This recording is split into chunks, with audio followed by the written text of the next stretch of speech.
Deux hommes montent au temple pour prier. L'un est pharisien, un homme religieux, observant la loi, exemplaire aux yeux du peuple. L'autre est publicain, un collecteur d'impôts, mal vu, considéré comme un pécheur. Mais devant Dieu, les apparences s'inversent. Le pharisien, plein de lui-même, prie debout, remerciant de ne pas être comme les autres, voleur, adultère, injuste.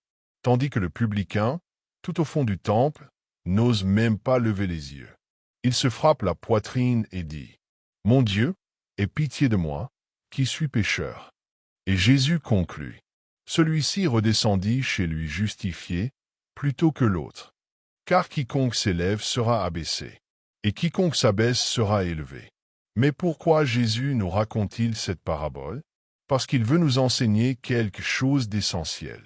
Que l'orgueil est à la racine de tous nos péchés, et qu'en vérité, nous portons tous en nous un peu de ce pharisien. Oui, mes frères, chacun de nous porte dans son cœur une graine d'orgueil. Cette illusion de se croire meilleur, plus juste, plus saint que les autres. Et le pire, c'est que l'orgueil est un péché qui se déguise en vertu, tandis que les péchés de la chair sont visibles et honteux. L'orgueil, lui, est subtil, élégant et semble même pieux. La personne orgueilleuse prie, mais pour être vue. Elle parle de Dieu, mais pour se glorifier. Elle fait le bien, mais cherche les applaudissements intérieurs. Ainsi, peu à peu, elle commence à faire les bonnes choses, mais pour de mauvaises raisons, non pas par amour de Dieu, mais par amour d'elle-même. C'est là la racine la plus profonde de l'orgueil.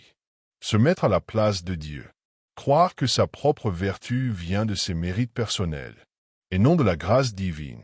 C'est pourquoi, quand nous tombons dans le péché, et que nous nous scandalisons en disant « Comment ai-je pu faire cela ?» Peut-être que l'orgueil se cache là, car le vrai humble ne s'étonne pas d'avoir péché. Il s'étonne, au contraire, de pouvoir aimer, prier et faire le bien, sachant que tout vient de Dieu. L'orgueil détruit les vertus. Je peux être obéissant, mais si j'obéis pour être vu, mon obéissance ne vaut rien.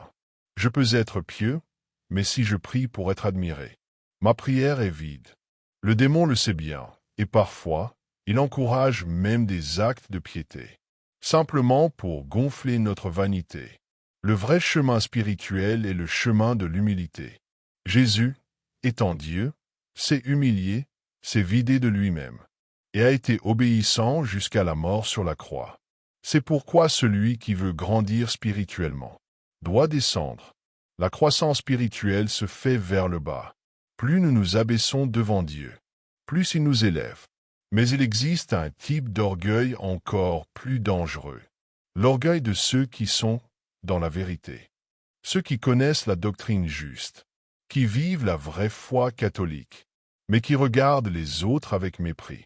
C'est l'orgueil de celui qui se croit illuminé et dit dans son cœur « Moi, j'ai raison, les autres ont tort ».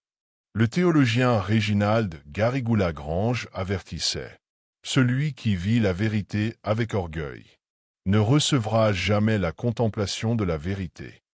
Car Dieu résiste aux orgueilleux et se révèle aux humbles. La pire forme d'orgueil est la fausse humilité, celle qui paraît sainte, mais qui juge sans cesse son frère. Bien sûr, nous devons condamner l'erreur, mais sans condamner la personne. L'humble se met à côté de l'autre, sur le banc des accusés, sachant que tous deux seront jugés par le même Dieu. Le pharisien, s'il avait été vraiment humble, serait allé prier avec le publicain, disant « Seigneur, c'est vrai, je jeûne, je prie, mais si ce n'était pas ta grâce, je serais pire que lui. Et s'il lui avait reçu la grâce que j'ai reçue, il serait un saint. » C'est cela, le chemin de la véritable humilité. Reconnaître que tout ce qu'il y a de bon en nous vient de Dieu, et que sans lui, nous ne pouvons rien faire.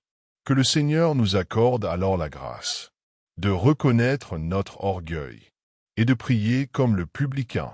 Seigneur, aie pitié de moi, qui suis pécheur. Car seul celui qui s'abaisse devant Dieu sera élevé par lui.